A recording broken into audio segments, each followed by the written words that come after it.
Realizing we had absorbed as much as possible of what he was talking about, Rich Dad said, "I want you boys to avoid that trap. That is really what I want to teach you. Not just to be rich, because being rich does not solve the problem." "It doesn't?" I asked, surprised. "No, it doesn't. Let me finish with the other emotion, which is desire. Some call it greed, but I prefer desire. It's perfectly normal to desire something better, prettier, more fun or exciting. So people also work for money because of desire. They desire money for the joy they think it can buy. But the joy that money brings is often short-lived, and they soon need more money for more joy, more pleasure, more comfort, more security. So they keep working, thinking money will soothe their souls that are troubled by fear and desire, but money cannot do that." "Even for rich people?" Mike asked. "Rich people included," said Rich Dad. "In fact, the reason many rich people are rich is not because of desire, but because of fear. They actually think that money can eliminate that fear of not having money, of being poor.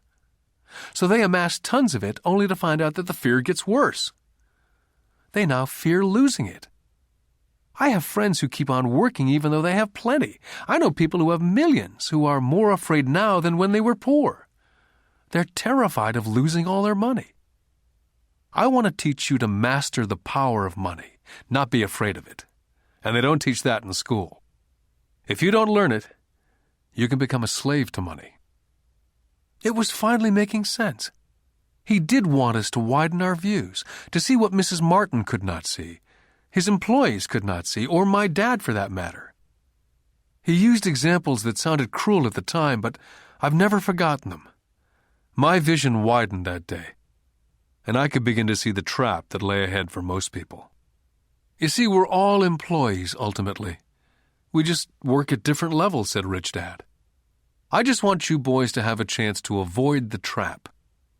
The trap caused by those two emotions, fear and desire. Use them in your favor, not against you. That's what I want to teach you. I'm not interested in just teaching you to make a pile of money. That won't handle the fear or desire. If you don't first handle fear and desire and you get rich, you'll only be a high-paid slave. So how do we avoid the trap? I asked. The main cause of poverty or financial